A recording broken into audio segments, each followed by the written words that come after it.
Hello, humans, and welcome to the Cartridge and Disc Podcast. This is your Gen X gamer here talking to you. And let me tell you something. I don't know if it's the lack of sleep. I don't know if there's something in the talcum powder. Man, am I tired. But, let's do a top 10 list of Tommy positive things that he did, right?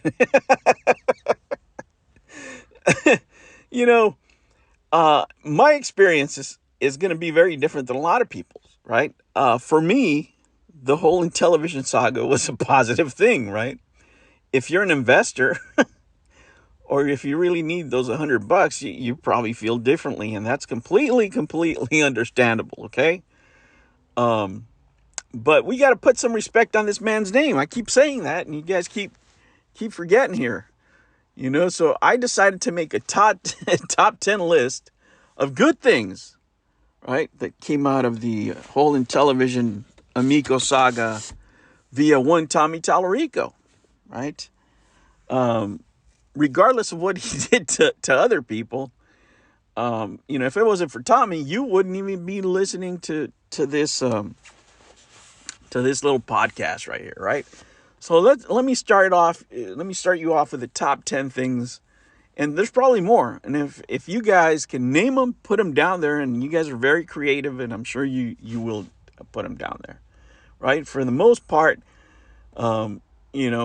everything's been positive for me, except for maybe a couple of trolls, but for the most part, everything's been great. For me, it's been an experience of growth as far as content, and that's what we're going to talk about here. Let me start off with the first one. He started a conversation about investing in the gaming community. That's right. That's where I came in, right? As soon as he mentioned investing, that gave me another layer to my content. Before that, I was just talking about, whatever video game I picked up at GameStop, how cheap I got it. I mean, that was the bulk of my content up to that point, games that I enjoyed. And, I had 300 subscribers or something like that, and based on that, it got a conversation going within the community about investing in general, and specifically investing in video games, something that rarely occurs in the gaming community, and people were looking at it personally, right? Because some people were investors. They were actually in a profit sharing program, but they call it investing, and that really got the conversation going because, it made people make content about what it actually was, including me, and what it wasn't, right? And a lot of people, for the very first time, got exposed to investing because of that. All right, so that's number one. Number two, right? He made us look behind the scenes at video game making, right? We always talk about, certain creators that we like, certain, developers, this and that and the other.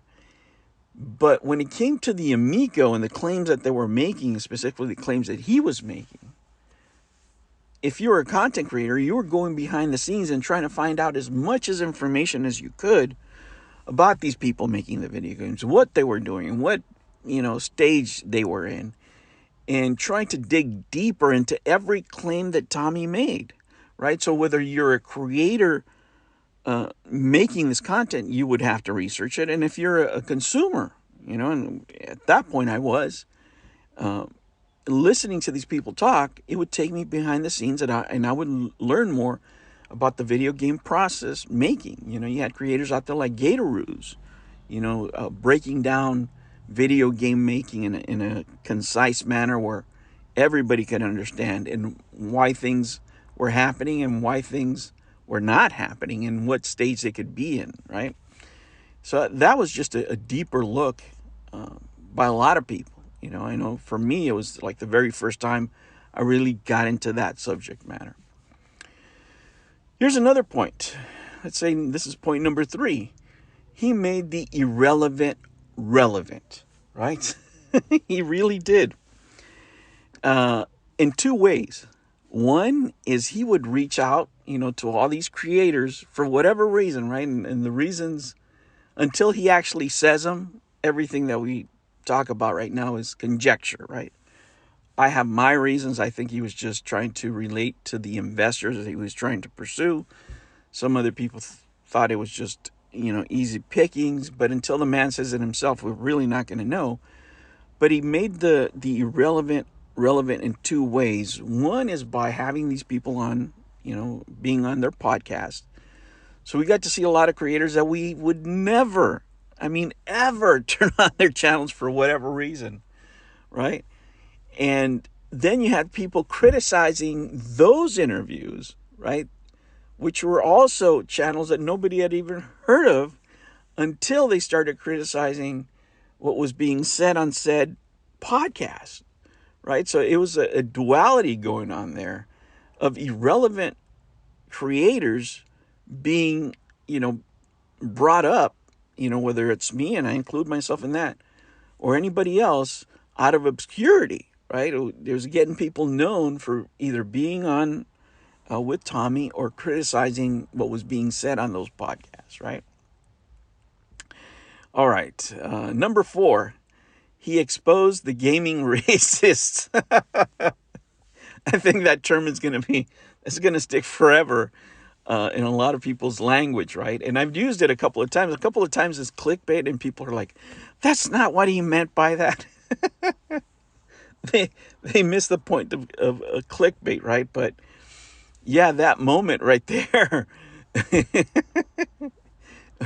was entertaining for a lot of people, right? Moments like that, where he was saying that Nintendo had rape in him and stuff like that when he was getting frustrated. I mean, those are the kind of moments that stays in people's memory, right? Here's another one. Point number 5, he created a community around him, right? Because it wasn't even, at that point, it wasn't even the console. He was the de facto mascot of the company. And man, everything that he said, everybody was just, hanging on his every word, right? That's what got us all in here. And it's still the case, right? And whether you want to call the community bipolar, the armpit of the video game community, whatever you want to call it, it was a community. I don't know that it still is now, because a lot of the principals are no longer here and have moved on to other things. But he did create an amico community. Dysfunctional, toxic as hell. But he did, right? He did create a community. All right. Next, point number 6. His appearances gave us hours of content. Tenfold at least, guys. Look at just the H-Bomber guy, for example. Look at all the videos that all these creators have made. Just type in Tommy Tallarico, right? You're talking about thousands of hours of content based on his hundreds of hours of appearances. I mean, there is so much out there. And it's all because of one Tommy Tallarico. Because of him, all that content was created. Whether you're for or against the console, there's everything out there for you. There's still people supporting the console, and there's still people against the console to this day, right? Next, point number 7. He brought back the wood grain color name. That's right, wood grain. That is the name. There was no other name. A lot of people call it walnut. No. It was in the 80s. It was wood grain, right? And a lot of us from Gen X gamers were obsessed with the wood grain, just like me. And it was nice to see the wood grain name back there. Even though I'll never see the console, I really was looking forward to my wood grain and showcasing it in every possible way, right? Number 8, he raised awareness about our legal system. He still is, right? Not only by his personal troubles within travel, we get to examine the laws and regulations of how much money you could take on an airplane. For those of you who don't travel, and let's face it, most Americans don't travel. Right? If you travel regularly, like I do, we hear that every time. You can't take more than 10 grand, more than $9,999. And nobody knew that until, people started reporting about his legal troubles back in the day when he tried to smuggle a hundred grand into the country. Now we're learning about debt in the courts, right? We learned about the legal system with the Edgar papers, right? And the company getting admonished because the Xbox guy wasn't there anymore. I mean, it's been all around it, and there's still more education to come, I'm sure. We're going to touch on different subjects here because this is far from over. $17 million don't disappear and then, people just forget about it. Somebody's going to remember something at some point, and we're due for some fun. Okay, number 9, he still actively gives us material for content, right? As he appears on Video Games Live or he reunites with some of his old friends. Everybody's on his, beck and call, right? His haters, right? His haters are his biggest fans. They're on every move that the man makes. So are his most devout fans, right? But everybody, right? Everybody still turns around the stories of Tommy Tallarico. And as soon as the man does anything, and I mean absolutely anything, he can just go to the liquor store and somebody spots him out there, we're making content about it, right? That's all of us, right? He still actively is giving us content, right? And whether you're a hater or a fan of the console, I think at this point, as much attention as we put to these guys, many of us can be called fans because we're on everything that this guy does, right? Okay. In number 10, last but not least, guys, he brought us all together. Whether you're hanging groups of, Miko supporters, groups of Tommy fans, of Tommy haters, of Amico haters, whatever, you're listening to this, podcast video, right? He brought us together, right? The interactions, the friends that I've made on both sides of the aisle is all because of Tommy. It wouldn't happen because of Tommy. You would not be on this channel if it wasn't for one Thomas Tallarico, right? And that's like I said, it just depends on your